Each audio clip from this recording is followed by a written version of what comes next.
This is AM Agenda. With me now is the Parliamentary Secretary for Foreign Affairs and Trade, Steve Ciobo, and also the Shadow Employment Minister, Brendan O'Connor.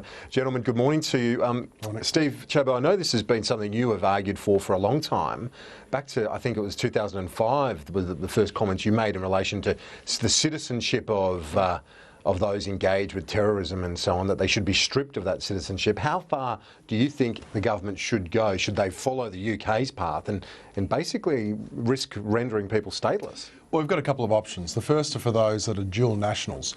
In my view, and I've had this position, as you said, since I first made comments back in 2005, if someone's a dual national and they're engaged in terrorism activities or involved in planning terrorist activities, then I believe they should lose Australian citizenship. I have absolutely no qualms about that, and frankly, if we could deport them back to the country where they've got their other citizenship, then we should do it. And what about if they're not dual citizens? Look, if they're not dual citizens, then obviously it is not the government's intention, nor do I think it appropriate to render someone stateless. That said, I absolutely do believe that we have scope to deny them certain rights that other Australian citizens have. For example, obviously remove their ability to have a passport. I don't think there's anything wrong with that at all. Obviously, in addition to that, if we find that someone is engaged in terrorist activity or planning a terrorist attack, well then we throw the full weight of the law behind any charges that are brought, and hopefully they'll be incarcerated. So I really think though that we need to draw a very strong line in the sand on this issue. Australians will not tolerate, and nor should we, those that would seek to do our way of life harm because of their sick and twisted mentality. It's hard to disagree with the dual citizens. That seems to make a lot of sense, I guess, for the dual nationals.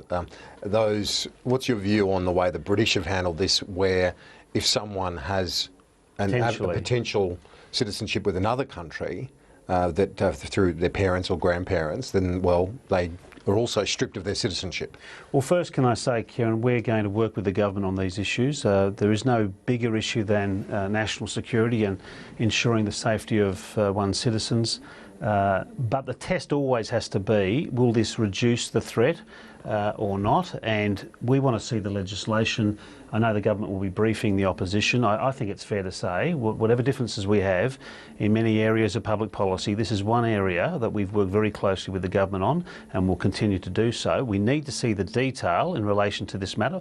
Like both governments of all persuasions have revoked passports before, have taken measures against people who have acted unlawfully. It's unlawful, for example, to go to Syria and take up arms.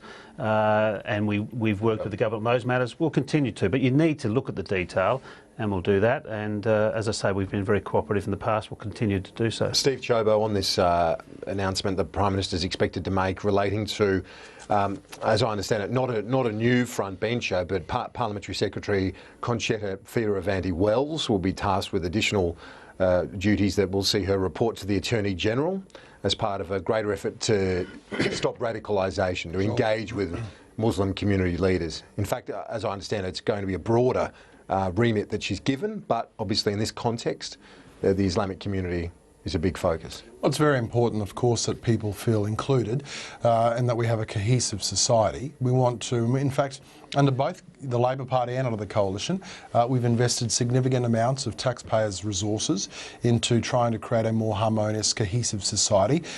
So this isn't just about the stick, it's also about making sure we provide appropriate support for people to assimilate into the Australian community, to adopt Australian values, and we want to make sure that that is front and centre.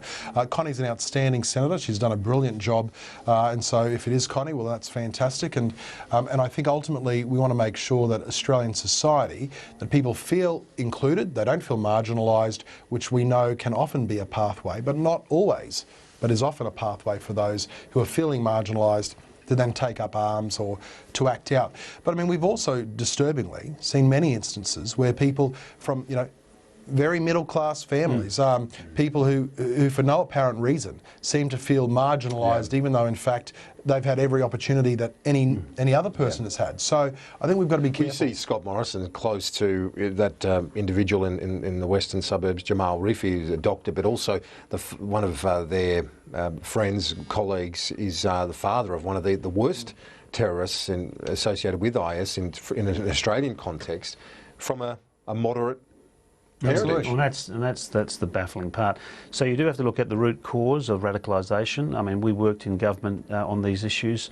Again, we would support the government investing more resources in seeking to prevent the radicalisation of particularly young people, which is quite disturbing, as people have mentioned recently, as young as 14, 15 years old. And if you think about the bombings in London, of course, they were second generation. They'd become alienated.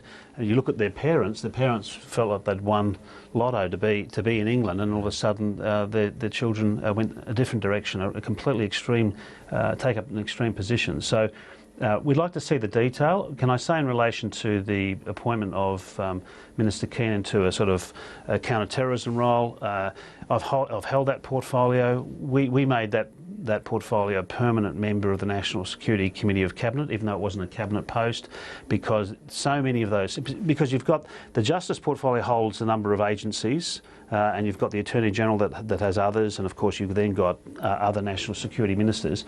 I think it is important that there's a consistent and permanent role inside the National Security Committee of Cabinet, and I think the government should look at that.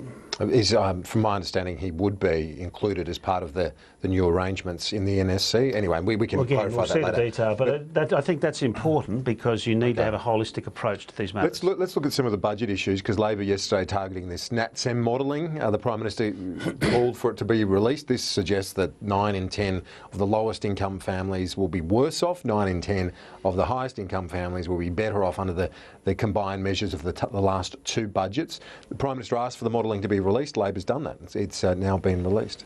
Well, I'm glad it's been released, and what we start to see are some of the ways that the Labor Party have fudged the figures. You know, there's an old adage in politics, KG, and that is that you don't ask a question unless you know what the answer is going to be.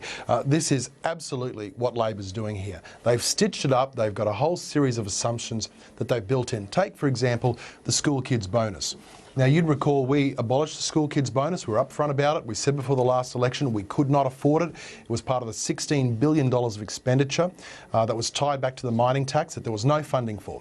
Labor has built that in. So therefore you have to assume that Labor's going to reinstate the school kid bonus. So there's $1.2 billion a year right there. So once again, not only has Bill Shorten got a $58 billion black hole from his budget and reply speech, we've got Labor now recommitting to reintroducing $1.2 billion per annum of spending on the school kids bonus. So I wanted to ask Brendan, how are they paying for it? Well, is that fudging it No, and then we inflating? we stand by the NatSem modelling and indeed. Yeah, but modelling's only as good as what is the input. And have you inflated it? What that study has shown is that this budget is as unfair as the last budget. I mean, regardless. Now, insofar as, for example, there's still the $80 billion being taken out of schools and hospitals. So you're reinstating that as well? There's still cuts to family tax to families, and so even in relation to the childcare effort, the childcare policy, it's to rob one set of families to pay another. We think that this is an unfair budget, and we do believe the government has to rethink its position on a whole heap of areas. But having said that, we have supported the initiatives to small business. We have supported them. We have supported the saves in a whole variety of areas. So we've been very constructive, but we will not support unfairness when it's clearly the case that people at the higher end are doing well and people at the lower end are being I just want to finish with the issue that's been worrying a lot of our viewers, me particularly, is the fate of Johnny Depp's dogs. Not really, but you know, that was all in your electorate. Well, you know, Kieran, look, from my perspective, I think that a couple of unfortunate things happened. I think Barnaby Joyce's language around the film and TV industry was very unfortunate. This is an industry that employs thousands of people. This production of Pirates of the Caribbean, I don't care what your view is on Johnny Depp, I don't care what your view is on dogs. The fact is that, did he break the quarantine rules? Yes, he did. But I do think, and I know that in my community, where we have thousands of people that are relying upon the film and TV industry, that recognise the film and TV industry plays a really important economic contribution. The language around it, the uncertainty that's hanging around this, in large part because of some of the comments that have been made, are very unfortunate. So they're clearly annoyed. Well, your film and TV industry, and this is a big industry.